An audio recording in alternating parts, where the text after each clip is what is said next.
Jour 3, 13 du défi Tiny House avec David et Arnaud. Bonjour l'équipe. Ou, salut David, salut Arnaud. Voilà. Et tout le public aussi. Petit récap, on a mis 20 minutes pour décider qu'est-ce qu'on allait vendre. On a mis en place le branding, la stratégie du point de vue au-delà des mots-clés, il y a les sujets, etc., etc.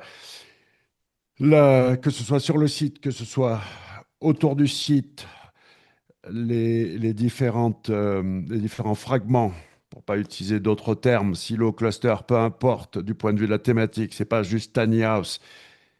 Il y a une grande diversité de besoins et finalement de marché dans le marché.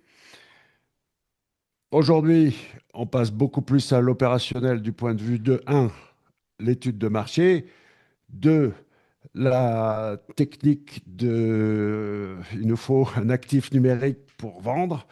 Et puis ensuite, du point de vue branding, on a quelques questions et quelques réponses.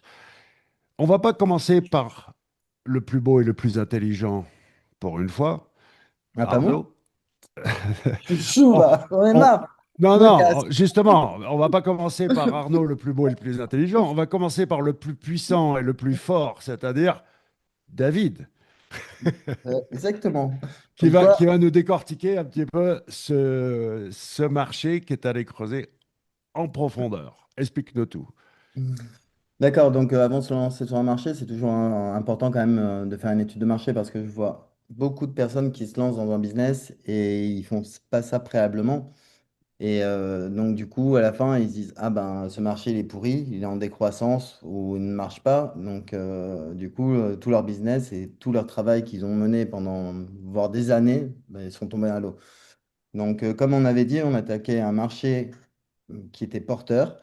Et à partir de là, j'étais obligé, en sortant d'école de commerce, de me faire quand même une étude de marché pour voir où on allait, voir si ce marché était toujours en croissance. Donc, je me suis permis de vous faire une petite, Attends-moi une petite. Est-ce que vous voyez mon écran? Je vous partage. Yes. Ok, vous voyez. Vous voyez bien là? Yes. Ouais, ouais, très bien.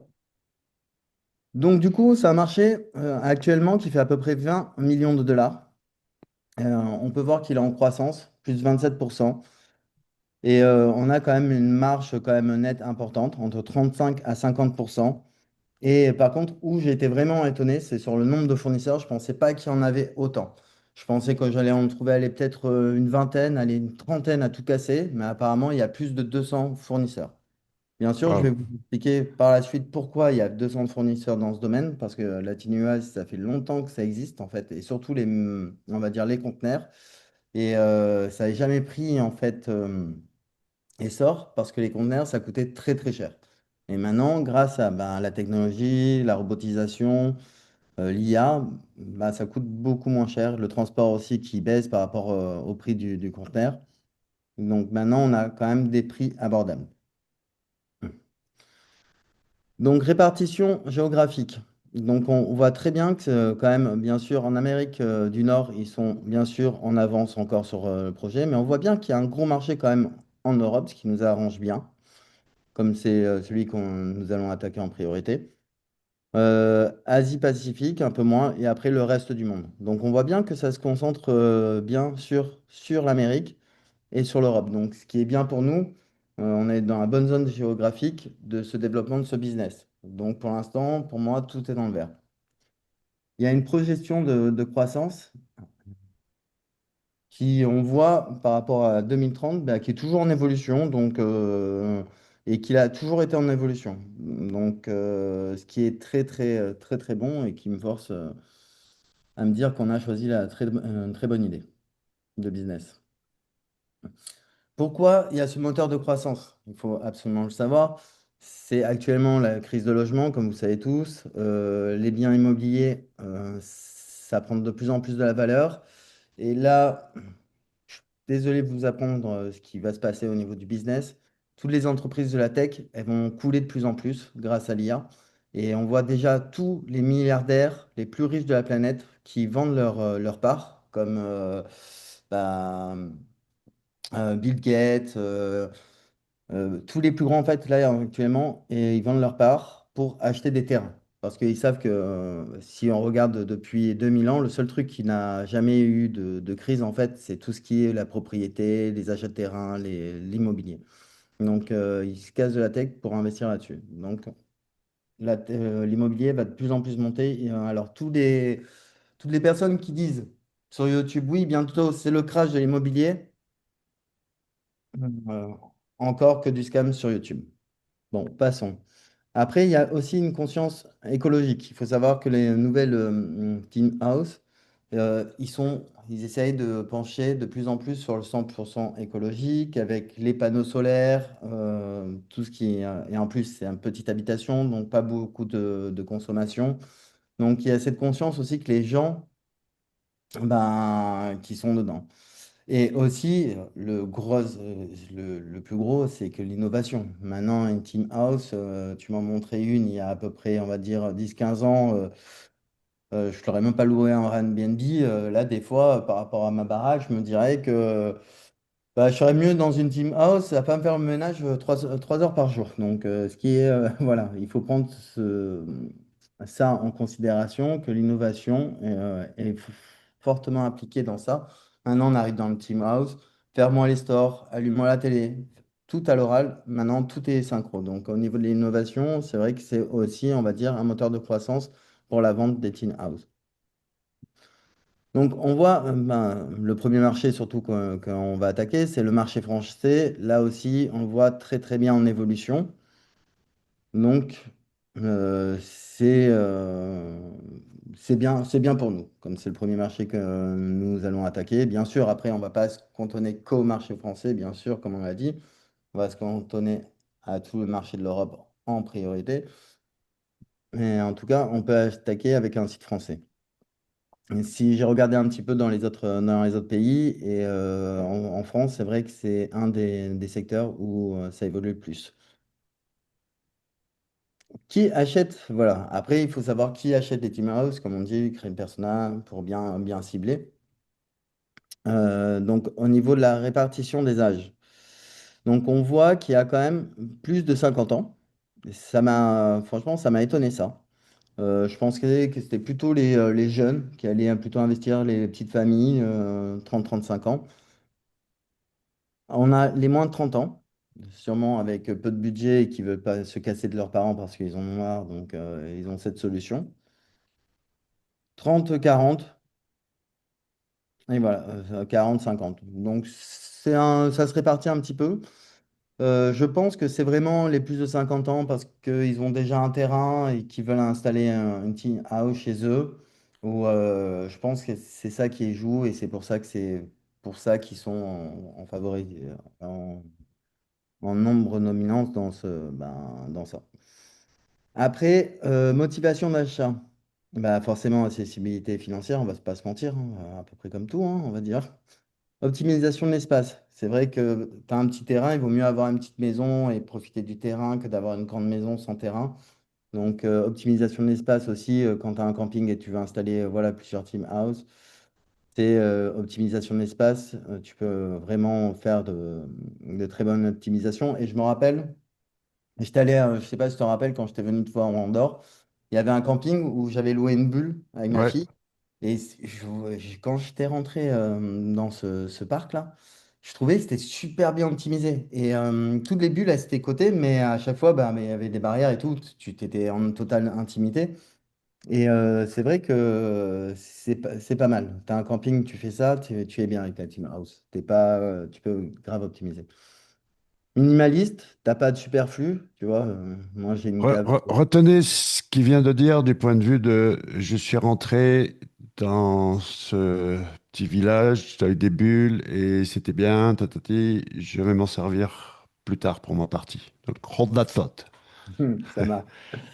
Minimaliste, c'est vrai que voilà, il n'y a pas de superflu, tout est compris dedans, bien comme il faut. C'est mobile, Mobilité aussi, c'est important. Par exemple, on ne sait jamais, tu l'installes sur un terrain, on va dire 10 ans après, quelqu'un vient te dire, ben non, ben, ton terrain, même si ça peut être l'État, hein, te dit, ben, je le récupère.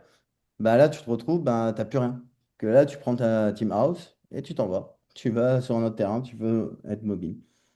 Et aussi pour les revenus locatifs, ce qui est important, les gens, je connais pas mal de gens qui ont des grands terrains, qui s'embêtent en fait dans leur vie, et, que je leur ai déjà conseillé, mais mets-toi deux, trois team house, tu mets des étudiants ou n'importe qui dedans, tu fais du Airbnb et tu t'occupes un peu de ta vie, quoi. Donc, revenu locatif, c'est vraiment aussi une motivation d'achat pour les acheteurs. Après, les segments par rapport au marché, pour savoir qui vraiment, voilà, on va cibler. Donc, on voit vraiment que quand même, c'est locatif, tourisme. Donc, c'est clair, il va falloir aller taper aux portes de tout ce qui est camping, tout ce qui est ben, destiné à la location. Et c'est vraiment, voilà, le segment du marché le plus Hmm, gros à attaquer. Après, intéressant. résidence principale aussi. Ah ouais. Voilà, on y vient parce que ben, les gens, ils ont plus d'argent pour se loger, donc ils veulent se loger. Ils en ont marre de payer des loyers, par exemple. Voilà, et, tu payes ton loyer, ton petit studio ou ton deux pièces, tu vas le payer 1000 balles, et à la fin, ben, tu fais quoi? Tu prends ton argent, tu le jettes par la fenêtre. Que là, si tu prends Ouais. un crédit, que tu t'achètes une team house, tu crées ton actif. Donc ça, il faut vraiment le prendre en compte. Attends, t'as combien de slides là? Parce que je vois ta barre sur la droite. Ah, j'ai bossé, hein, vous savez, Ouais, hein, mais je viens il va falloir aussi, je bosse, hein. mon ami, il va falloir que tu accélères là, parce que c'est pas si. Je vois la barre Non, là, elle mais est toute. d'accord, mais après, c'est parce qu'il y a les fournisseurs. Après, c'est rapide. D'accord, d'accord. Là, c'est vraiment, on segmente, ça, c'est vraiment notre partie à vraiment comprendre notre business et au moins, on va optimiser voilà, notre cible et nos sites internet dessus. Résidence secondaire, ben, il y a beaucoup de personnes qui ont des terrains un peu de partout dans la France et qui aimeraient bien bouger auprès de leur famille parce qu'ils ont déménagé. Ben, ils aimeraient bien arriver chez eux et pas aller dormir crècher chez la famille, qui est des fois chiante. Ils aimeraient bien avoir leur coin et leur intimité, ce qui est normal. Bureau studio, ça aussi, il faut le prendre en compte. Par exemple, actuellement, quand tu vois les conteneurs qui sont déposés sur les chantiers qui sont horribles, bah, que tu mets ta secrétaire ou ta gestionnaire de chantier dessus. Franchement, rentrer dans une cage le matin pour faire de la paperasse, franchement, je les plains. Donc, elle sera un petit truc sympa design, donc c'est une bonne part de marché. Et aussi, urgence temporaire, ben, c'est tous les gens que là, pour l'instant, ils n'arrivent pas à se loger et qu'ils ont quand même un budget. Par exemple, il y a beaucoup de personnes qui touchent le SMIC et qui n'arrivent pas à trouver d'appart, surtout voilà, actuellement sur la Côte d'Azur. Donc, c'est top. Donc, les fourchettes de prix. OK, autoconstruction. Si tu te l'auto-construis, tu peux t'en tirer à 15 000 à 35 000 euros. Mais après, il faut savoir, il faut être bricoleur. Moi, en tout cas, je pense non plus. Arnaud, on se lancera là-dessus. C'est- il y a aussi les kits assemblés. Ça, c'est tout ce qui est livré chez vous. Après, vous avez juste à assembler. Vous pouvez faire avec un prestataire ou vous-même. Vous pouvez vous risquer. Mais normalement, par rapport aux études que j'ai, du moins, les vidéos que j'ai vues de Sino Sourcing, j'aime beaucoup sur YouTube. C'est possible de se le monter soi-même. Clé en main standard, ça c'est carrément, c'est monté, voilà, t'arrives, t'es relié à l'eau, t'as l'électricité, t'as tout, t'arrives, tu poses tes bagages, t'es dedans. Et clé en main premium, ça c'est vraiment pour les personnes, ça c'est vraiment les belles team house que même moi je les ai vus, je déménage tout de suite dans un team house. C'est fabuleux les team house que j'ai vus. Mais ça coûte quand même un prix. Donc, rendement locatif, si voilà, on fait du saisonnier, on peut en avoir pour jusqu'à 12%, Airbnb 15% et location longue durée 7%. Je prends aussi, hein, dans mes calculs, je prends les charges que Airbnb prend et aussi la commune, tout ce qu'il faut. Mais par contre, comme j'ai marqué, Airbnb, dans beaucoup de villes, ben, c'est limité à 50 jours. Donc, j'ai pris ça aussi en compte, que c'est 50 jours dans mon calcul. Donc, j'ai vu un peu les concurrents français. Là, j'ai appelé ça concurrent français. Mais après, justement, je voulais voir avec vous sur ça. Parce que, premièrement, pour débuter et pour pas prendre de risques, on pourrait les appeler, leur demander leur catalogue, voilà, et leur dire, voilà, nous sommes des vendeurs, et juste sous-traiter avec eux. Et je pense que ça serait la meilleure solution, en fait, pour partir et commencer à vendre, bah, commencer à monter nos sites, se rapprocher des fournisseurs français, voir. Bien sûr, les prix qu'ils proposent, ça sera plus cher que les prix qu'on aura par la suite, mais on ne s'enclume pas à acheter un conteneur, tout ça. Parce qu'après, j'ai fait l'analyse, les prix du conteneur et tout pour ramener la Arnaud, est-ce qu'il est en train de dire qu'il faut faire de l'affiliation? un petit peu. Ben, c'est de Hein, l'affiliation hein, pour moi, mais bon, ça Monsieur veut rien dire, mais anti-l'affiliation est en train de nous dire qu'il faut faire l'affiliation, putain. D'accord. Ok. Alors, l'affiliation 10% sur une crème à raser où tu vas te gagner même pas 3 euros, non, c'est Non, nul. non, mais, non, On fait non, de l'affiliation sur des trucs qu'on vend 45 000. mais oui, non, mais bien On a sûr, 10%. c'est simplement qu'Arnaud et moi avions raison, c'est tout, hein. C'est juste Ah, ça y est, noté, c'est ça. ça commence, allez. Je vous aime, les gars. Donc, bien sûr, tu peux pas faire une étude de marché sans faire. Non, attends, juste pour clarifier, juste pose 2 secondes, parce que c'est pas une question de on a raison, on a tort, c'est que David a raison du point de vue de la globalité et du point de vue de comment tu montes un vrai business dans les règles de l'art, si tu es un peu ambitieux et si tu veux investir dans toi-même. Mais effectivement, entre acheter 15 cartons de crème à raser et acheter un conteneur de tiny house, il y a une petite différence. Une grosse différence. Ouais. Et d'un côté, je parlais de l'affiliation, oui, c'est pour le début, hein. Après, je veux Voilà, qu'on voilà. parte en Chine et qu'on ramène des conteneurs de Tiny House. Je vous préviens tout de suite, les gars, hein, je suis chaud. Et je l'ai déjà fait avec les bijoux et je le referai avec les Tiny House, je vous le dis. Donc, j'ai fait un SWOT. Donc, C'est attends, juste pour dire, c'est-à-dire que là, de choisir, c'est un petit peu pareil avec cette histoire de je prends de l'IA dans le cloud versus ce que je fais là avec l'IA dans le local. C'est tu prends la solution jolie, pratique, facile à court terme, mais en sachant que c'est la solution jolie, pratique, court terme. Que c'est pas comme ça que tu fais un vrai business, ou alors tu restes un petit gratteur exactement. c'est bien aussi, mais bon, bref, Et après, c'est 2 choses différentes. et après aussi, je réfléchis qu'il me faut aussi des contenus, des fournisseurs, des catalogues pour faire bosser Arnaud.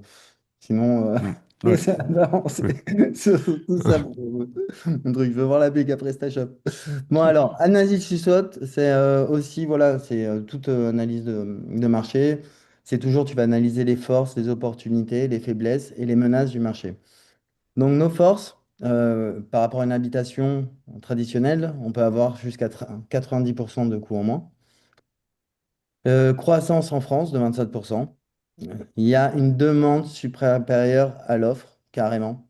Parce que pour l'instant, il n'y a pas énormément de fournisseurs. Et les fournisseurs que je vous ai cités français, ils ne sont pas tous top.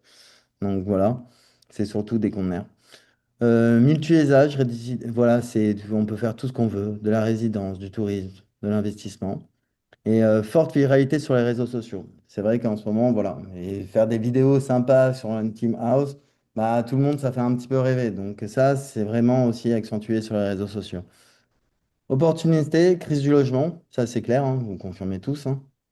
Mm. Euh, Boom du tourisme naturel, ben oui, sauf que l'année dernière, on n'a pas eu beaucoup de touristes sur la Côte d'Azur, mais bon, je pense pas que... Bon, on sait qu'en France, quand même, on est, on va dire, le deuxième, troisième pays le plus visité au monde, donc c'est sûr qu'on aura toujours des touristes. Assouplissement des réglementaires. C'est vrai que pour poser une team house, on n'a pas toutes les démarches à faire qu'on a à faire pour bâtir une maison. Travailler à distance. Faible concurrence, import-vente, parce que c'est le début du business. 40% des acheteurs ont plus de 50 ans. Donc, ils ont le pognon pour payer. Donc, pas besoin de crédit, tout ça. Donc, ça, il faut le prendre vraiment en compte. Faiblesse, ah ben, pas de garantie décennale.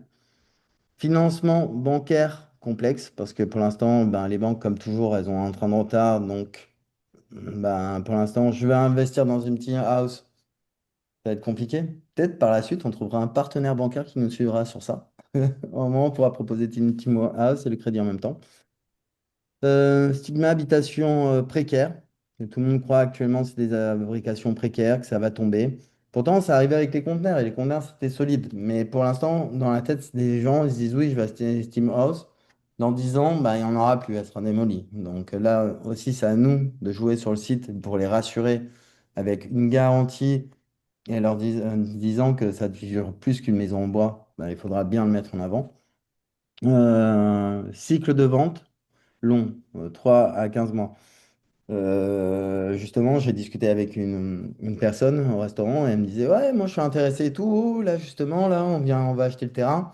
C'est sûr qu'elle va pas arriver mais faire directement un chèque. Donc, c'est vrai que le process de vente est assez long. C'est pour ça qu'il faut marteler notre marque sur le web. Juste une remarque, là. C'est vrai puisque j'ai été éduqué, j'ai vécu longtemps aux États-Unis, où les baraques sont fabriquées en bois, depuis toujours, et ça tient.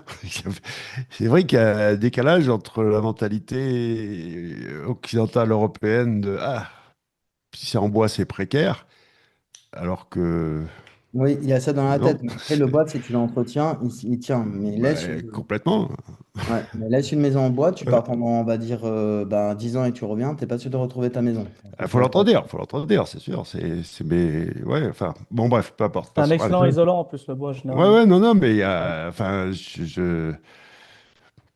ouais, mais puis même dans les pays du Nord, en Europe, c'est aussi en bois. Non, mais c'est clair, si elle l'entretient, c'est le top, le bois. Après, les menaces. 40% des villes imposent des restrictions. Donc ça, va falloir creuser dessus.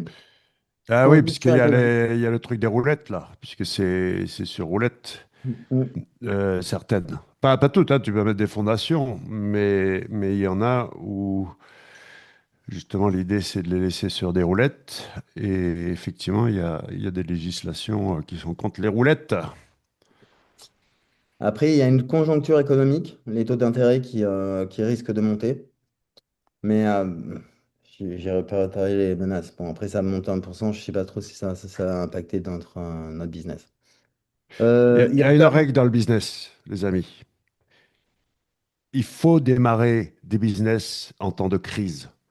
Parce que si tu es bon en temps de crise, parce que c'est pas la crise pour tout le monde déjà. C'est pas vrai. Et si tu es bon pendant que c'est difficile, alors ben, ça ne peut être que plus facile après. Après, on aurait 150 constructeurs déjà en France, mais après, c'est des constructeurs, ils font pas vraiment des tiny house, hein. J'ai tout pris quand je parle de 150 constructeurs, c'est les personnes qui peuvent te faire des chalets, ok, jusqu'au de conteneurs. Donc, de tiny house, il n'y en a pas forcément 50. C'est un petit peu comme le syndrome des installateurs de piscine. Tu avais les chauffagistes qui s'improvisaient installateurs de piscine. Mm. Euh, je dis ça parce que j'ai dû faire un procès, hein, Voilà, ouais, un de ouais, je ceux-là, tu vois, vois. c'est ça. Après, il y a le SAV, SAV qui peut être coûteux sur l'import. Donc, c'est vrai, on prend quelque chose de Chine, il y a un problème d'étanchéité, tout ça, ça peut vraiment arriver très vite, un gros problème. Et Ouais, après, même il manque les vis, tout ça, ouais, ce genre de problème. Ouais. l'image Made in China pour l'habitation. Pour l'instant, c'est pas encore bien ancré dans les têtes. Là, ça commence à tourner. C'est sûr, il y a 20 ans, on disait Made in China, c'est du bas de gamme. Maintenant, les gens, ils commencent un peu à revenir, mais il va falloir encore 10 ans pour qu'ils comprennent que maintenant, la Chine, bah, tu vas à Shenzhen, bah, tu la ville du futur, quoi, hein, avec des robots de partout, tout ça, et que nous, on est à la préhistoire. Mais ça, ils ont pas Ouais, encore. On ouais, attend que TF1 leur communique l'information. ouais, non, ils peuvent tout faire, ils peuvent faire du. C'est eux qui fabriquent Rolex, hein. Mm. Donc voilà, hein. Donc, fournisseur en Chine. Donc, un des plus gros, c'est. Bon, Bon, allez, je vais passe tout pas ça. Ouais, sauter les ouais. noms. Grand Pharma, eux, ils sont établis depuis à Non, peu mais près 15 ans. accélère. Ok, donc fabricant confirme. Non, mais j'avais pas tout cité. Tout. Mais en tout cas, mon boulot, j'ai marqué les avantages ouais. dans qu'est-ce qu'ils font, tu vois. Les brevets qu'ils ont, leur principal avantage de ces fournisseurs. Là, c'est fabricants qui sont confirmés de 5 15 ans. Donc, je ne prendrai pas forcément les émergents. Il faudrait voir ce qu'ils font les émergents parce qu'il y a des pépites dedans. On verra ça entre nous. Ça, Mm. ceux qui regardent Voilà. s'en foutent Oui, de on tout va pas ça. aller regarder tous les sites, tout ça. Accélère. Ouais, doucement, papillon. Accélère. Non, mais c'est bon, t'inquiète, c'est fini là, Voilà. hein. Donc voilà, il y a 72 fabricants à peu près en Chine sur 14 provinces, ça va nous faire du voyage. Et principalement, c'est à Shandong à aller voir. Donc on va déjà à Shandong, franchement, je vous dis, on en voit la plupart, hein. Donc, les prix en Chine, voilà, ça peut varier, ça peut démarrer en dessous de 5 000 $, mais bon, là, c'est une tente que tu as, je te préviens. Mais ça peut aussi monter très haut, à 45 000. En fait, ouais, j'ai fait le prix max, c'est prix maximum par fournisseur, à peu près, il a fait une moyenne. Donc, après, par exemple, voilà. Après, j'ai vu aussi les prix des conteneurs. Donc, estimation basse, estimation host. Ramener un conteneur, c'est quand même à peu près 10 000 €. Donc, on ne peut pas ramener qu'une tin house dedans. Et c'est clair, il faut embarquer trois pour que le transport soit rentable. Et encore, estimation basse, parce que j'ai déjà mis dans le business qui me propose ce prix-là. Mais si tu es lambda, il faut plutôt compter une estimation haute. Et Ah, j'ai c'est quoi pas... le délai depuis la Chine? Ouais, bah, avec un conteneur, c'est à peu près plus d'un mois, hein. Il faut le compter, hein, avec les détonnements et tout, hein. Ok. Et après, voilà, j'ai aussi établi tous les fournisseurs en fait, dans le monde parce que j'étais quand même surpris. Il y en a en Roumanie, en Mhm. Pologne, on va appeler notre pote JP, beaucoup en Pologne, Lituanie, donc Tchèque, la Serbie, l'Ukraine. Donc d'un côté, ils sont prêts. On n'a pas forcément besoin de conteneurs pour le ramener.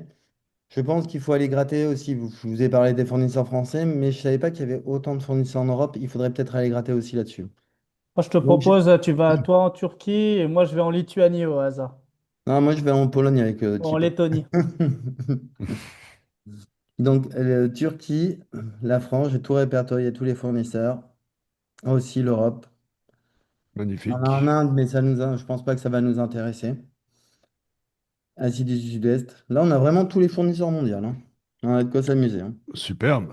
Beau boulot. Et après, surtout si, par exemple, demain, on veut vendre, par exemple, aux US, bon, je pense pas qu'on le fera, on sait qu'on a des fournisseurs aux US. Mm. Donc, si notre process de workflow pour monter le site par rapport à un fournisseur est bien fait, ben, on pourra faire tout ce qu'on veut. Donc, on voit très bien que c'est en Chine qui dominent, comparé aux autres pays, dans les six continents. Mhm. Comparatif global des zones, j'ai mis aussi une estimation des coûts. On voit que, voilà, par exemple, en Turquie, c'est vraiment quand même pas cher. Donc, euh, je pense que, voilà, l'Europe de l'Est, il va falloir un peu s'y pencher dessus, quoi. Les Américains, ils sont quand même beaucoup plus hauts. J'espère que Elon Musk, avec son nouveau partenariat, fera descendre ses maisons. C'est clair que j'ai vu un peu ces modèles qu'il proposait et ça a l'air vraiment pas mal. Là, carrément, c'est par rapport une comparaison de prix moyen par rapport au mètre carré.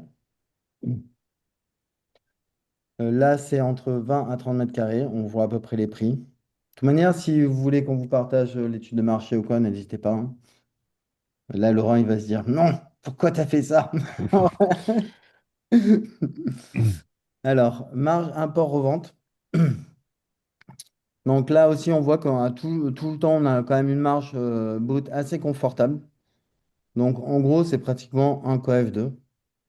Les prix des reventes des importations en Chine par rapport à la concurrence. Donc on voit qu'on a quand même une bonne marge. Je vous ai parlé tout à l'heure de 10%, mais non. Une marge brute, on peut la faire entre 40 à 50%. Donc je veux bien m'affilier à ces prix-là C'est et clair. cette marge brute. Et donc voilà, la stratégie recommandée, c'est commander à l'Est, finir en France et marque française. Au moins, Mm. on passe par un fournisseur de l'Est, on l'importe ici, les finitions, ça va être par exemple la cuisine, tout ça. Comme ça, on peut avoir le label Made in France. Je pense que c'est important pour le marché français. Les prix moyens de la revente, entre 25 à 40K, ça c'est compter tout meublé à l'intérieur, hein. Il faut prendre ça en compte. Mais le but, ça serait vraiment de descendre la barre des 20 000, voire des 15 000. Ça serait vraiment cool.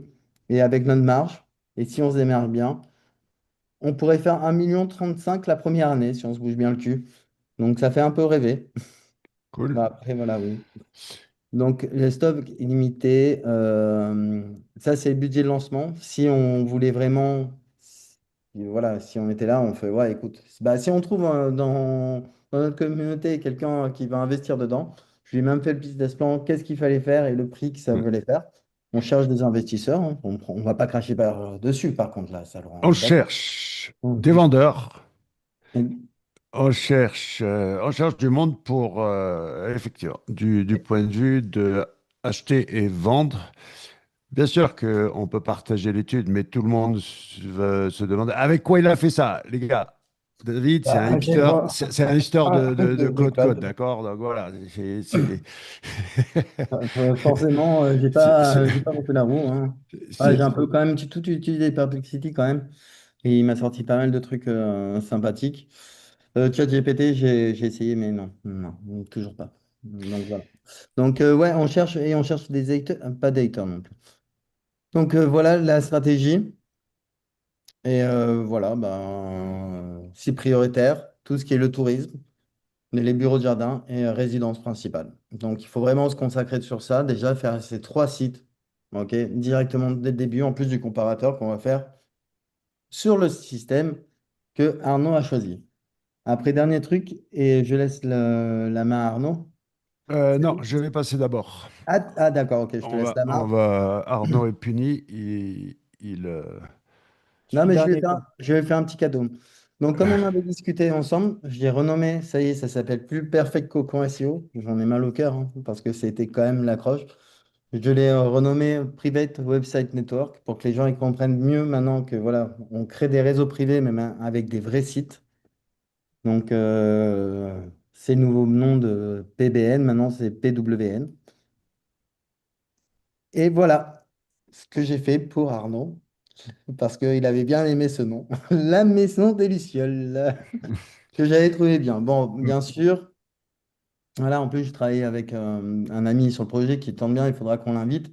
Théo Prédateur, il s'appelle, qui m'aide beaucoup un peu sur tout le PWN et aussi il a blog sur les maisons, c'est lui qui va en installer dans Guadeloupe. En Martinique, pardon, en Martinique. Donc, je t'ai fait un petit site, voilà, pour te montrer la maison du magnifique. sol. Voilà ce que je peux faire facilement avec mon outil. Ça a pris, allez, on va dire 10 minutes à le faire. Donc, tu Avec avais ça. déjà montré un site la dernière fois. Là, c'est un deuxième. Arnaud va nous montrer aussi. Donc, regardez les gens, en quelques jours, Ah, quelques heures, il y et a des, après, il ouais. y a déjà c'est pas simplement du blabla. Il y a des choses qui se montent. Ouais. Il y a Et des après, actifs numériques qui démarrent. je voulais montrer aussi une petite vidéo fait avec Etienne, mais ça, pour les vidéos, je te laisserai faire. Je crois que Laurent, t'es plus mieux, plus fort que moi à caler. Trapode. Mais en Un 2-2. mode de vie durable, conçu pour toute la famille. Esthétique, pratique, Ça fait rêver. performant. Moi, j'ai Un envie de faire des sanctuaire gosses, rien que paisible pour ça. alimenté entièrement par l'énergie solaire. Un style de vie ultra simple et intuitif. Et ça, c'est tous les ateliers. Retrouvez la sérénité où que vous soyez. Thérapode, votre avenir solaire commence aujourd'hui. Bon, voilà, c'est sympa. Il faut que tu mettes le mot-clé Caucasian, Caucasian, c'est quoi? blanc, pour pas avoir des Asiates. Ah, d'accord, ok, ça marche. Ouais, mais c'est une vidéo, voilà, Ouais. c'est mon Euh, ami qui a fait ça, c'était juste pour triper. Après, on verra comment on fait. On non, fera. je passe en suivant parce que ça déroule exactement, c'est la bonne continuité de ce que tu viens de présenter. Et on va terminer avec la technique parce que, Je te laisse, je départage. ouais, parce que, donc je rappelle, OK? Il y a David qui s'occupe de tout ce qui est off-site, mais c'est aussi notre spécialiste du point de vue logistique, fournisseur, etc. Il, il adore ça. Dans le business. Donc, le fameux cocon sémantique, ben oui, ça se passe en dehors de la page, autour du site. Le cocon sémantique n'a jamais été qu'une stratégie de maillage interne. Donc, le réseau privé, qui est l'élément le plus puissant de tout ce que tu peux actionner, c'est pas du tout l'achat de liens. Non, Tous les gros, tous ceux qui gagnent ont un réseau privé. Point barre. Voilà. il n'y Tout a le pas monde de achète différence. des liens, mais c'est pas avec des liens que tu vas faire la différence, c'est avec un réseau privé. Ensuite, la seule solution pour ceux qui ont de l'ambition de créer un site qui améliore la qualité avec l'IA, parce que 100% de ce qu'on voit, et j'en peux plus, rien que le mot SaaS me donne des boutons aujourd'hui, c'est gpsem.io, le site dont on ne peut pas prononcer le nom. Mais fais comme moi, t'as vu, j'ai changé le nom de deux, hein. C'est bon, c'est pas grave, hein. Si, si, mais au contraire, c'est son branding. Comment ça s'appelle déjà Non, j'aime bien, ça me fait marrer. En plus, à chaque le- fois qu'il me dit un nom, j'en ai en plus qui m'appellent ça. J'ai trouvé Jepsem. Ouais, ouais, non, J'ai non, non, plein de noms de trucs. Ça m'éclate encore plus que les noms gens galères, tu vois. si, si, si, si, au contraire, c'est un très très bon branding au J'adore. final. Euh, donc ouais, là c'est plus que simplement fabriquer automatiquement en un clic avec trois mots-clés et un site, c'est réellement... ouais, va sur la chaîne d'Arnaud, on pourra, on mettra les liens, je mettrai les liens dans la description où D'ailleurs, il soit dit en explique. passant, je suis en train de refaire le site public vu que j'ai jamais pris le temps de le faire et Ouais. où j'explique vraiment tout ce que ça fait, notamment sur l'audit en continu parce que c'est un gros morceau de l'appli aussi. Mais ouais, j'explique tout justement. Je suis en train de le faire là, avec un peu de Deux, chance deux la semaine prochaine. spécialités. Tu as un gros site où c'est le bazar, tu veux mettre de l'ordre, gpsem.io sait très bien le faire, ou tu veux démarrer de zéro et avoir un site ambitieux. Voilà, les deux. Et maintenant, ce dont je vais parler, c'est du point de vue branding, la stratégie de contenu, ce que j'appelle la nouvelle stratégie. hmm, C'est plutôt un renouveau, ou c'est plutôt comment te dire, une réalité qui est obligatoire aujourd'hui. Et ce qu'on va utiliser, c'est notamment le world building, d'accord? Euh, Parce que ce qui se passe, on avait dit, OK, il y a un truc qui est mignon, c'est l'univers des Sylvanian, d'accord? Maison de poupée, on a tout de suite tilté là-dessus en disant, ouais, prenons ça. Sauf que, donc dans cette formation-là, tu as l'explication sur le niche bending. Arnaud, tu l'as vu l'autre jour en direct avec François, Ouais. où la puissance d'en fait, tu as un marché, la tiny house, et tu prends un autre univers, Sylvanian, pour le format. Donc François, c'était journaliste santé, et le format, c'est karaté, et comment tu fais du niche bending, comment tu formates la discussion autour de la santé avec le karaté. Sauf que simplement, Sylvanian, il nous faut quelque chose d'un peu plus puissant. Donc ça, c'est la déco, le théâtre, donc le rôle du monde miniature. Donc il faut aller un peu plus loin. Donc j'ai fait bosser ce custom GPT pour réellement qu'on arrive à vendre des tiny house. Et la conclusion, attends, je remonte, hop. La conclusion, c'est qu'il faut faire du world building. Qu'est-ce que ça veut dire du world building? C'est le village des tiny. OK? Aujourd'hui, on visite la tiny house de la famille Castor. Elle a des challenges. Cette tiny house fait 22 mètres carrés, mais permet à une famille de vivre confortablement. Mais c'est Comment? super ça comme nom pour tout ce qui est camping et tout, pour la cible des campings, hein. Ben, le petit village cosy, c'est-à-dire, voilà, c'est pour ça que je te dis hold that thought, puisque David, quand il est rentré dans le petit village des bulles transparentes, il a dit, oh, que c'est mignon, que c'est chouette, tout de suite, tu te sens bien. Donc, le world building, c'est amener les gens dans un univers qui est à toi. Donc, c'est pas simplement des vidéos qui s'enchaînent les unes derrière les autres. Il y a une vraie logique, il y a un vrai, comment te dire, funnel narratif derrière. OK? Donc, le petit village, une journée dans une tiny house, le petit déjeuner, ensuite l'optimisation, quelles sont les problématiques, quelles sont les grosses erreurs faites dans les tiny house, etc., etc. Tu as vraiment ensuite, au-delà du village, tu peux faire la tiny valley. Et ça a déjà, on n'invente rien, d'accord? Que ce soit Minecraft, Lego Cities, les dioramas, Animal Crossing, etc. Vous voyez bien la puissance de la différence d'axe entre simplement enchaîner des vidéos sur les tiny houses ou du village à carrément la vallée, tu fais ce qu'on appelle en branding du world building. OK? Maintenant, j'ai fait un exemple. J'ai fait un exemple euh, qu'on va pas utiliser, puisqu'il y a deux petits soucis avec cet exemple, mais c'était pour s'amuser.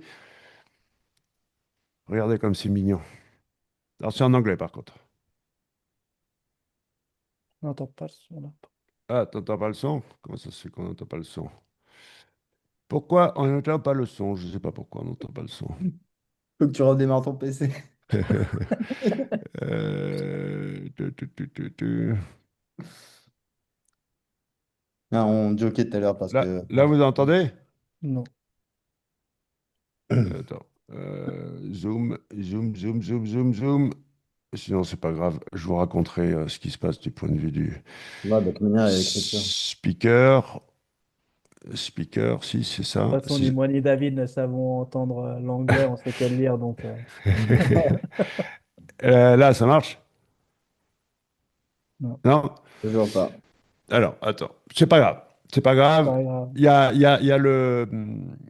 ça parle en anglais, mais il y a le texte overlay, avec une petite musique douce. Mhm. Donc là, qu'est-ce qui se passe? C'est que ça adresse des problèmes front- frontaux du point de vue de l'optimisation d'une tiny house. C'est-à-dire qu'en fait, il faut que tout fasse deux choses. Que ce soit les murs, que ce soit les meubles, que tout va avoir deux. Tu vois, les escaliers, il y a des tiroirs, etc., etc. Là, pourquoi je ne veux pas l'utiliser? Parce que j'ai un problème de design des polices de caractère. Tu vois, elles sont toutes différentes. I suck at my job et je l'ai pas obligé à avoir la même police. Mais c'est surtout que ça, c'est juste une vidéo. Ok, je suis parti à dire, ah bah tiens, on va adresser les problèmes de l'optimisation des tiny house. Mais, un, ça demande beaucoup de boulot de faire une vidéo comme ça. Et en fait, même en amont, il faut avoir ce funnel narratif. C'est-à-dire que c'est pas forcément avec celle-là qu'il faut démarrer. D'accord? Il faut amener les gens dans toute l'histoire de la maison, de ce village. C'est vraiment comme si tu allais dans le village d'Astérix, tu vois. Donc, il y a toute une narration. C'est pas simplement des perles qu'on enfile dans un collier. Il faut qu'on construise toute une, toute une histoire qui va avoir un début, un milieu, une fin. Ça n'empêche pas ensuite d'avoir des vidéos éducatives mignonnes etc. Comme ça. Mais le fil conducteur doit réellement être une véritable histoire du village et voire même de la vallée entière, amener les gens dans un monde. Et là, c'est pas pour dire comment te dire, que c'est optionnel. Ce qui se passe aujourd'hui, que ce soit les tiny house ou tous les autres, ben, si on veut devenir la référence, la page Wikipédia vivante sur les tiny house, déjà, il y en a un paquet, ils font que ça. On en a parlé la dernière fois. Ils ont tous en mode L décoration de la tiny house. Et puis, deuxièmement, face à la puissance du contenu IA, faut utiliser l'IA, mais la règle numéro une, c'est de pouvoir se l'approprier, c'est-à-dire dire, ben, est-ce que c'est mon IA? Est-ce que c'est mon contenu IA? Et comment on fait pour que ce soit reconnaissable entre mille? Donc après, il y avait un autre style euh, que vous allez moins aimer et que moi aussi j'aime moins, où c'est l'humain avec les animaux dans la tiny house, où là, c'est un peu plus, comment te dire, ben, fake human, quoi. Mm. Moi, je dirais peut-être que le bon truc, c'est l'entre-deux, c'est-à-dire avoir les petits personnages mignons, mais introduire des personnages humains aussi à l'intérieur de ce monde des animaux. Mais les questions, ouais, c'est déjà la langue. Et puis ensuite, bien comprendre ouais, que la charge de travail, si on veut partir dans la construction du world building, avec les consistants caractères, avec tout ça, on s'engage dans un sacré truc du point de vue de la narration et du branding. C'est beaucoup plus facile d'enfiler des perles dans un collier, d'accord, de dire, ouais, tiens, allez, aujourd'hui je parle des problèmes d'optimisation, demain je parle des problèmes de la fondation, après-demain je parle des problèmes de la législation et ce que fait tout le monde. Euh, Si on veut partir dans réellement construire un univers à part entière, il faut quand même comprendre que c'est un vrai boulot, quoi. C'est un vrai boulot à part entière. C'est pas de la gnognotte du point de vue de la production. Il y a, la différence, là, elle est vraiment de 1 à 10 du point de vue du facteur emmerdement, du temps, de la complexité, de tout, quoi. Ouais, c'est clair, même pas peur. Et en tout cas, ouais, tu as donné des bonnes idées là. Franchement, c'est au top. En fait, il faut vraiment, notre cible, ça va être quoi? Par exemple, un couple ou quoi? Et il faut vraiment, dans un couple, ben, forcément, il y a deux personnes qui prennent les décisions. À la fin, la décision, c'est la femme et la femme. Donc, du coup, tu vois, il faut vraiment la rassurer, comme quoi elle sera en sécurité dans cette maison-là, avec elle et son Mm. ou elle et sa petite famille. Et c'est vrai que mettre ces petits, on va dire, ben, dessins, ces petites personnes animées, je pense que stratégiquement, c'est très très bon. Style, ah, j'ai un problème. Ah non, mais t'es dans une tiny house, je vais te trouver la solution, ou des trucs comme ça. Et c'est clair qu'on peut jouer sur ça, et je pense que c'est top, quoi. Ouais, ben, j'ai passé vite fait le déroulé hein, du custom GPT, mais je veux dire, bon après, c'est un petit peu comme ça que fonctionne aussi l'IA, en disant, ouais, ce que tu as fait, c'est génial, etc., etc.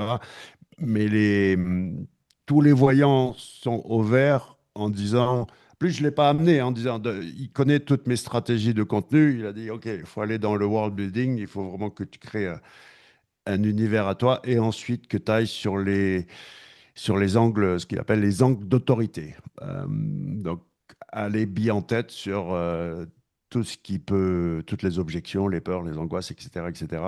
Donc, c'est en fait divertissement, mêler divertissement et expertise habitat en même temps dans un format qui va éveiller, du point de vue émotionnel, tout ce que peut éveiller ce genre d'univers. C'est top, moi j'ai bien aimé en tout cas la vallée. Ben ouais, ouais, ouais, mais L'idée de faire, ouais, c'est c'est ça, c'est d'avoir réellement notre univers, tu vois. Après, l'un n'empêche pas l'autre. C'est-à-dire que de faire de la production de vidéos éducatives, machin, tout ça, tu vois, on peut faire un petit peu comme dans X-Files, où tu avais des épisodes qui racontaient l'histoire, et puis des épisodes indépendants qui, eux, sont plus rapides à créer, qui demandent beaucoup moins de production. Parce que de créer l'histoire en continu, si on veut en déboîter tous les jours, euh, là, là, c'est du gros boulot, quoi. Euh, ouais, c'est clair. mais je pense en mettant les deux, tu vois, en mélangeant. Après, elles auront toutes le même univers, tu vois. Mais c'est simplement qu'entre raconter l'histoire de la vallée, de la famille, du village, puis de la vallée, ou simplement faire des vidéos éducatives ou des vidéos de vente, la différence, elle est de 1 à 10 du point de vue de la complexité de la prod. Je sais pas combien de clips ont été générés. Là, pour vous donner un ordre d'idée, il y a combien de clips là-dedans? Il y a combien de clips? Euh, si on regarde, si on regarde, là, il y a un, 2, 3, 4, 5, 6, 7, 8, 9, 10. Allez, une douzaine de clips, mais ça doit être une centaine de clips, en fait, générés, quoi. Et, et, et là, c'est un truc indépendant. Si je voulais construire avec la cohérence des personnages et que ce soit dans le liant de l'histoire, ben, ça pourrait aller, on peut aller à générer 1000 clips largement, quoi. Donc ça peut être un truc de une ou deux fois par semaine, mais le volume est important. Quand on prend quelque chose au sérieux, il faut que ce soit tous les jours du point de vue communication. Donc voilà un petit peu où j'en suis, de dire, ouais, allez vite avec des vidéos qui modèle X-Files, d'accord? Des épisodes qui se tiennent en eux-mêmes, et puis la narration de la vallée d'un autre côté. La langue, qu'est-ce qu'on part niveau langue? Bah, actuellement, français-anglais, hein, au Donc, début. ouais, de toute façon, pareil, pour toute la com, euh, que ce soit les images ou les vidéos, on va faire avec du voice-over, en fait. Plutôt que d'avoir les personnages qui parlent. Après, à la limite, ils peuvent parler en anglais et on les double en français, mais le problème, c'est que t'as la bouche qui correspond pas. Ou alors, si c'est que du voice-over, donc voice-over, c'est la voix qui parle. Mm. Enfin, t'as l'action et puis il y a une voix qui parle. Et là, on peut mettre en bas de sa langue, aucun problème. Donc, ça serait français-anglais. D'abord Après, pour France. le nom, c'est pas embêtant d'avoir français et anglais sur le même site pour l'image. On fait quoi? On fait un nom du coup anglais qu'on met en français, français. Français-anglais, anglais-français. Ben après, ça peut être un nom français qui claque bien en anglais aussi. Il y a ça. Euh, Luciole, maison, ça tout le monde peut comprendre en anglais. Luciole, je sais pas. Euh, à réfléchir. Mais je pense que de toute façon, vu qu'il nous faut tout un arsenal de sites, On va presque le faire en deux sites, quoi. ouais, On ouais, ouais. traduit, enfin pas du multilangue sur un site, mais du multisite avec une langue à chaque fois. Ouais, c'est ça, ouais. Moi, c'était plutôt ça que j'avais eu comme stratégie. Ça De toute vous en façon, fait. du moment que l'univers est facilement repérable.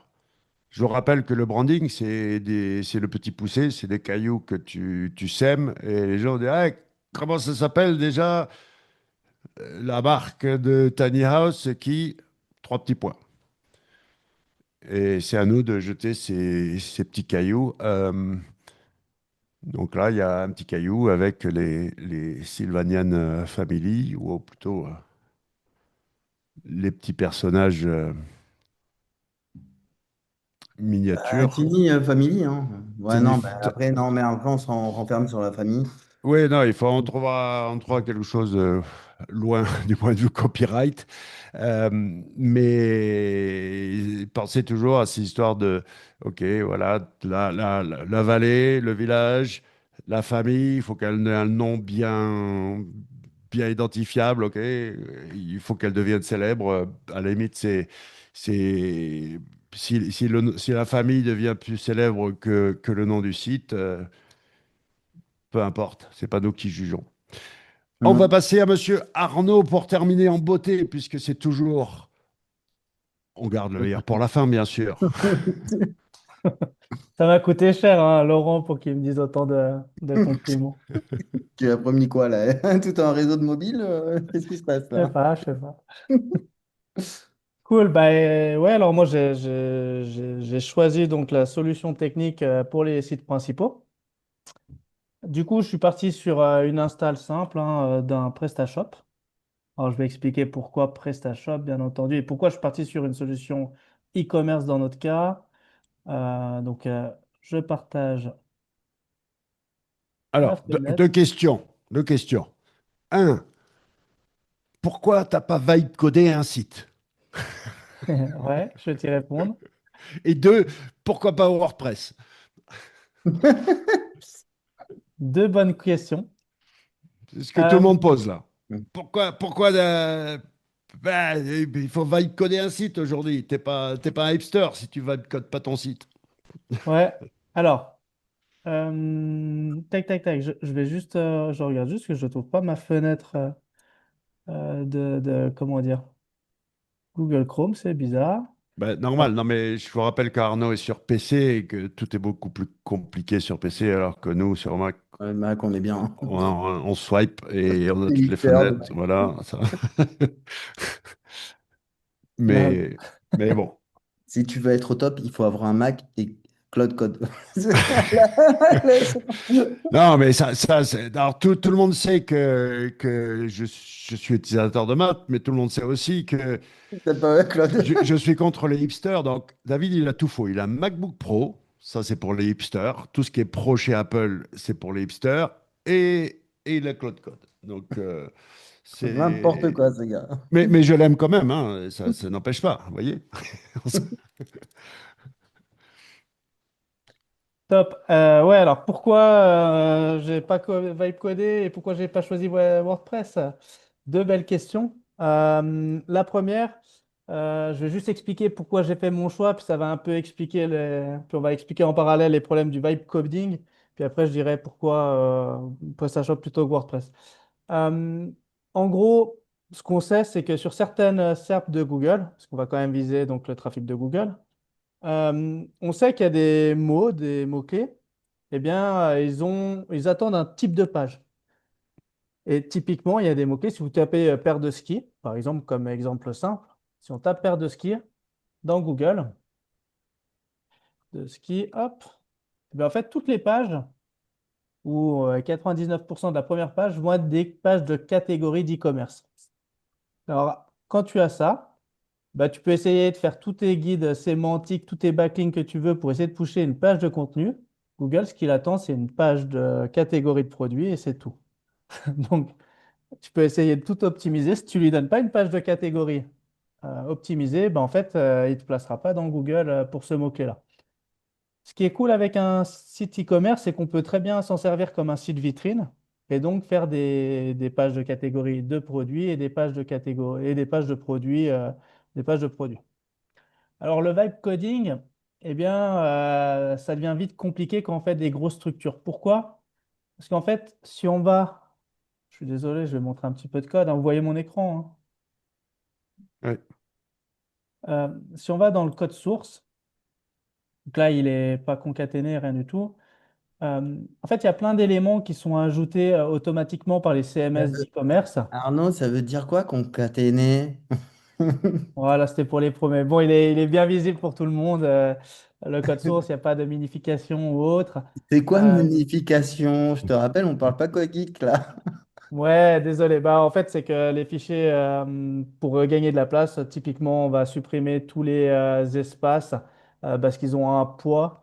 Même s'il est très faible, ça reste que c'est un poids. Et donc, pour économiser du poids, après, en fait, on supprime tous les espaces et les fichiers CSS et JS, au lieu d'en avoir plusieurs, on n'en fait qu'un seul qu'on regroupe tout dedans. Et comme ça, en fait, ça permet de ne pas faire 150 000 appels dans le fichier, sachant qu'un fichier CSS aujourd'hui, il va faire que quelques kilooctets, et donc ça va assez vite après à télécharger. Voilà, donc regardez votre code source. Si vous voyez du code comme ça veut dire que il faut changer de développeur. Voilà. Ouais, disons qu'en tout cas, il n'est pas optimisé, que vous pouvez Voilà, gagner de la performance et on peut que ça faire de va. l'optimisation sur votre site facilement. En fait, le truc du vibe coding, c'est que bien sûr qu'on peut le faire, on peut le faire, mais déjà, moi, je voyais deux problèmes à ça. Premier problème, c'est que typiquement, là, j'ai choisi donc PrestaShop. Pourquoi PrestaShop? Parce que bon, bah, on peut faire bien sûr gérer un catalogue, des pages, donc on peut faire à peu près ce qu'on veut, nous, en termes de contenu. Mais par contre, derrière, il y a aussi tous les modules pour la création des comptes. Donc, ces comptes, on va pouvoir leur envoyer des newsletters et s'en servir. Je crois que tu en parles beaucoup. Je crois pas, je t'écoute les soirs et donc je sais que tu parles beaucoup aussi des différents actifs numériques et justement, collecter les emails et faire des newsletters, c'est essentiel. Et en fait, donc PrestaShop, c'est déjà le couteau suisse pour un e-commerçant. Donc, il y a les comptes clients. Il y a aussi, et je trouvais ça cool, il y a tout ce qui est pour le SAV. Donc, pour nous, on pourra mettre les formulaires de contact et autres qui sont stockés dans les fiches clients des différents utilisateurs. Donc, pour nous, ce sera très facile à suivre et surtout, comme on est quand même plusieurs à travailler sur le projet, ça nous évite de devoir commencer à se poser des questions de ah, mais est-ce qu'on va prendre un CRM? Qu'est-ce qu'on fait pour les boîtes mail, etc. Donc, ça nous enlève en fait pas mal de petites questions. Et si on doit commencer à vibe coder un PrestaShop du même niveau aujourd'hui, techniquement, ce serait très lourd, ce serait très long. Ça prend du temps, hein. Je l'ai Ça va fait prendre et ça fait 2 mois que je suis dessus, hein. Donc ça prend du temps. Ça prend beaucoup de temps. Et ensuite, on peut en plus oublier tous les petits détails qui font Mm. que un Google, lui, il sait qu'on est sur une page catégorie ou sur une page classique. Et ça, on n'a pas tout le temps la connaissance. Il faut aussi, je crois, rester humble avec nos connaissances. On sait pas, on connaît pas tout. Alors ça, c'est le schéma.org, c'est une norme qui permet de pouvoir, on va dire, catégoriser des entités dans sa page et des informations dans sa page. C'est très important. Aujourd'hui, quasiment tout le monde connaît, mais il y a d'autres éléments qui sont un petit peu plus compliqués. Et surtout, excuse-moi de te couper, l'IA, en fait, elle utilise ça, en fait, pour opérer et vous guider, en fait. Et il y a beaucoup de personnes là, qui parlent de GOE, là, que Laurent, il adore. Et en fait, c'est que du bluff, en fait, ça. Parce que, en fait, se base sur les Snippet. Et on m'a dit, moi, mes clients, ils viennent me voir, ils me font, ouais, est-ce qu'on est prêt pour les IA? Bah oui, on est prêt. J'ai déjà tout monté les rich snippets. On n'a rien à faire? Bah oui. Que d'autres vont te vendre ça en disant, Je, ah non, votre site n'est pas prêt, votre site est mal fait, il faut mettre ce qu'on appelle les rich snippets, quoi. Ça, c'est vraiment la pire arnaque en ce moment de Géo, là. je vais vous traduire ce que les deux geeks ont dit, en fait. Ouais. Un robot ne comprend pas ce qu'il lit, ne comprend pas ce qu'il dit, et qu'il faut essayer de lui exprimer ce qu'on veut de manière explicite, sans ambiguïté. Par exemple, qu'est-ce qu'une ville? Si ton prénom, c'est Paris, OK? Paris Hilton. Eh ben, il faut l'encapsuler avec first name, prénom. Et c'est pas la même chose que city, par exemple. Mais c'est pas que. Donc, David vient de le dire, il nous a montré la dernière fois en off que son e-commerce sur mesure, et bien sûr qu'Arnaud aussi a la capacité de le faire, mais la leçon là, c'est de ne pas céder à la hype, que tu veux avoir une stratégie bâtie sur la robustesse et à 2000% à l'opposé de la mode et de le truc, et que non, c'est pas parce que tu peux vibe coder ou faire du truc avec construire des sites avec l'IA qu'il faut construire des sites avec l'IA. On utilise l'IA là où c'est essentiel, là où c'est important, et on veut pas forcément Et surtout utiliser de l'IA tout le ils temps. vont s'en mordre les doigts parce que nous, on a les compétences de le vibe coder parce qu'on sait ce qu'il faut comme balise, on sait tout ça, on l'a ça. Mais toi, tu montes ton site e-commerce et tu es débutant en fait dans le business, dans le web, bah ton site commerce, ça sera de la merde, hein. Vraiment, il faut le dire, hein. C'est tout. C'est un choix de mode, de hipster que tu peux Moi, la dernière fois, mon site prendre que j'ai fait en, aujourd'hui. en vibe Et coding, ouais. et Arnaud l'a vu en 2-2. En 2-2, il m'a sorti la pire erreur que je pouvais faire. Et moi, en ayant la tête dans le guidon, je l'avais même pas fait. Si je le passais mon site sans le truc qu'Arnaud avait détecté, je me serais fait niquer tout mon référencement. Et Sans, pourtant, sans- ça fait des années que je oui, travaille. sans parler du fait que, effectivement, la vaste majorité des sites vibe codés ne sont absolument pas SEO friendly de par leur technologie, Et encore moins hier. Ouais. JavaScript en particulier. Bref, allez, Arnaud. Et juste pour finir justement sur le vibe coding, mardi, j'ai un thérapeute qui m'a contacté pour son site pour l'aider en SEO. Et il montre son site qui était très joli, franchement, rien à dire. Aujourd'hui, l'IA sait faire des très jolies choses, mais ça pue à l'IA. Et il me dit, mais comment tu pourrais m'aider à améliorer mon site pour avoir plus de visites dessus, etc. Première chose que je regarde, bah, c'est justement les technos utilisés. Et en fait, bah, le site était pas du tout indexé dans Google et aucune page indexée. Et en fait, bah, c'était de nouveau du full CSR, donc c'est le navigateur qui rend le contenu visible à l'écran. Donc Google ne sait pas le lire et en fait, bah voilà. Et quand on lui a parlé, bah, il a trouvé une application de vibe coding. Il était tout content de son site qui est joli. Mais en fait, bah, son site, il est juste joli, quoi. Il sera jamais lu Moteur par de Google. recherche ou une IA. Et, Moteur de et recherche. même si on se retrouve à la même époque que Flash, où là, par exemple, il y a ce fameux Oui. fichier layout.tsx qui te permet de faire le SEO, mais bon, bref, allez, on passe à la suite. Voilà. Donc après, pourquoi donc PrestaShop plutôt que WordPress? Eh bien, voilà, comme j'ai un petit peu dit, le truc, c'est que déjà, PrestaShop de base, il y a déjà tout dedans dans une installation de base. Il manque qu'un petit plugin SEO pour mieux gérer certains éléments et c'est tout. Sinon, tout est là en place. On n'a pas besoin déjà d'aller installer d'autres plugins, premièrement. Ensuite, derrière, c'est quand même Symfony qui est derrière, donc c'est du robuste. Mm. Pourquoi je voulais une solution robuste? Parce qu'aujourd'hui, on monte un business, mais si ça se trouve, dans un mois, on l'a lancé, et puis il y a un vendeur qui va nous dire, écoutez, moi, votre business, je le trouve cool, et puis je vous l'achète, et puis on va le revendre, mais au moins, on aura quelque chose qu'on peut revendre Hmm. facilement. C'est-à-dire que c'est un outil où demain, si tu dois le revendre à quelqu'un, il n'est pas dépendant d'une seule personne. C'est une technologie où il y a des milliers d'experts en France.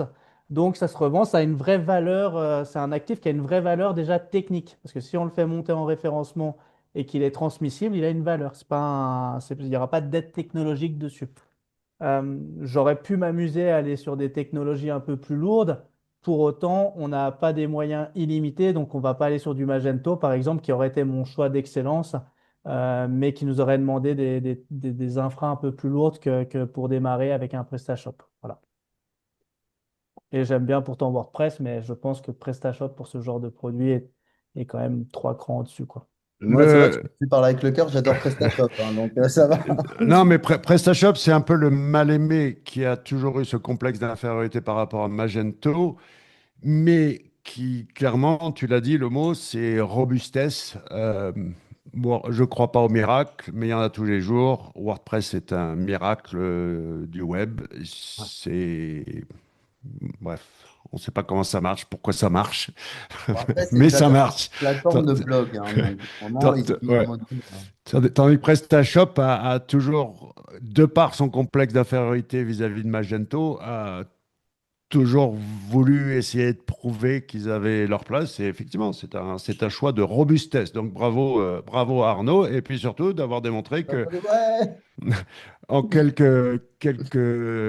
tu vois, c'est ça, à trois, chacun nos compétences, chacun notre temps, énergie, tout ça limité, mais on se fixe des deadlines et on sait qu'on doit avancer, qu'on a des comptes à rendre. Et en plus, on documente tout ça en direct. Et effectivement, peut-être qu'on va même démarrer une chaîne à part, rien que pour ce projet, pour documenter tout ce qu'on fait chacun de nos côtés.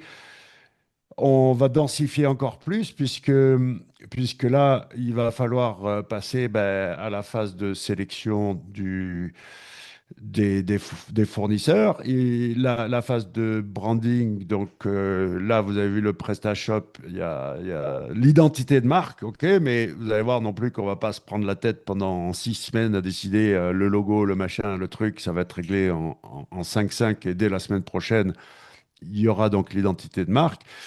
Et puis de l'autre côté, ben, commencer aussi la vraie stratégie de narration, le narrative funnel, je ne sais pas comment dire en français, mais enfin, le calendrier éditorial, mais pas le calendrier éditorial de neuneux d'habitude, d'habituel, simplement du contenu informatif et utile. Là, vraiment, on veut t'emmener dans ce que j'appelle le world building. On veut construire un vrai univers et pas simplement un autre acteur de la Tiny House qui va être remplaçable. C'est l'objectif numéro 1 aujourd'hui, c'est de dire, OK, tout le monde peut faire du bon contenu, mais est-ce que ton contenu, la vidéo de David, elle était sympa, mais si je la mets sur un autre site,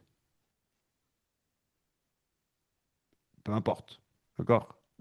Elle peut se mettre sur n'importe quel site. Donc, comment on fait que ce soit du texte, de l'image, de la vidéo, peu importe ce que ça fait avec l'IA ou pas l'IA, il faut que ce soit notre contenu et qu'il y ait une identité très très forte, sans vouloir réinventer le truc. On peut tout à fait s'inspirer justement des Sylvanian Families, puisque Pourquoi pas, justement, au contraire, bien au contraire. Euh, on aurait pu s'inspirer de Minecraft, de Lego, de Playmobil, de ce qu'on veut. Bah, Non, mais c'est Sylvanian ça. a matché de suite. Et puis c'est tout, quoi. Là, le conseil que je vous donne, les gars, c'est vraiment, peu importe IA ou pas IA, est-ce que c'est ton IA? Est-ce que c'est indistinguishable en anglais? Est-ce que c'est indissociable? Voilà. C'est-à-dire que ce que tu vas mettre, que ce soit du texte, de l'image, de la vidéo, fait avec l'IA, tu mets ça sur tes actifs numériques, sur ton site ou tes réseaux sociaux. Est-ce qu'on peut absolument garantir que ce ne soit pas remplaçable si je le mets ailleurs? En gros, est-ce que tu es unique ou pas? C'est vraiment l'enjeu aujourd'hui si tu veux produire du contenu avec de l'IA. Conclusion. Next step. J'ai dit ce qu'on doit. Là, on va. Donc, l'identité de marque du Presta. La, le funnel narratif. Donc, ça, c'est ma partie de commencer à construire le calendrier éditorial de ce fameux world building. Et puis, du côté de David, la sélection des fournisseurs. On est bon là? On On est est bon. bon. Any Top. questions? Et je te rappelle, bien entendu, que si on cherche des vendeurs, on cherche des investisseurs, on cherche des gens qui Attends, et seraient moi, je voudrais juste. complémentaires. Oui, je recherche aussi une personne aussi qui m'aide à faire le sourcing au niveau des revendeurs parce que je vais pas forcément avoir le temps de les appeler et leur demander leur marge qu'ils proposent et faire la négociation avec eux. Donc, je cherche aussi quelqu'un sur ça pour m'épauler sur ça. Donc, avec plaisir. Voilà, on a besoin de gens complémentaires, pas de doublons de ce qu'on peut faire, ce qu'on sait faire. Mais si tu peux apporter quelque chose en plus, welcome. C'est pour C'est ça qu'on le clair. fait en public. Sinon, on l'aurait fait en privé, en secret, comme on sait faire. Mais là, l'objectif, c'est de s'ouvrir et effectivement, pourquoi pas, d'en faire un projet à part entière qui n'ait pas besoin d'être hébergé sur ma chaîne. Arnaud, David, à la semaine prochaine. À la semaine À prochaine la à semaine tous. prochaine. Allez, ciao, ciao.